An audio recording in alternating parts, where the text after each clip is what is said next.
What would you call these people? I mean, they're a bunch of... Twisted. I call them twisted and perverted, and I don't even know if they're human beings, to be perfectly honest. I don't know if they have humanity, because I don't know how people can do that to other people. I don't know how anybody can live with themselves understanding that they're poisoning their fellow man. I don't know how people can live with themselves knowing that they're using prescription drugs when people are sick and starving from lack of nutrition and lack of food. You know, you probably saw this article that was all over the news about the kid who couldn't get his drugs, and now all of a sudden the government or the drug companies have decided to let the child, the poor baby, have his drugs. Have you heard about this? Oh, yes. Everyone's clamoring like the Christmas toy. Right, exactly. There's this messaging that's put out that drugs are going to save us, that the government and the medical model, the government-authorized pharmacomedical model is our saviors. And I'm telling you this as a healthcare professional, as somebody who's been studying medicine now for pushing 30 years, this is not how the body works, and it's not that complicated. The human body needs water, it needs food, and it needs oxygen, and it needs to have an ability to clear its poisons out. And that's pretty much it, folks. There's no doctors that are required. There's no drugs that can do anything about it. But the good news is we can take care of it ourselves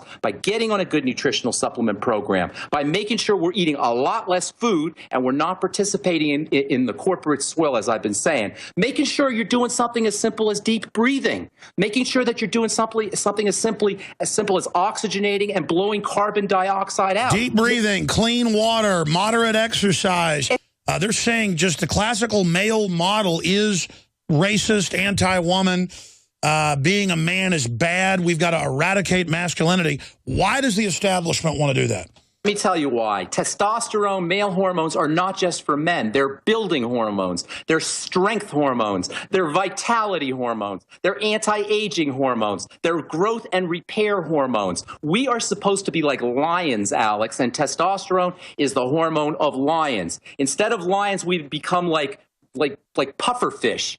We become slothful, and this is what we become. We're not lean, mean fighting machines. We're like big fat gorillas in the zoo that have big bellies and big breasts. Males, I'm talking about. The reason we have this war on men is not so much a war on men as much as it's a war on anabolism. Anabolism is the fancy word for building and growth and repair. It's a war on vigor.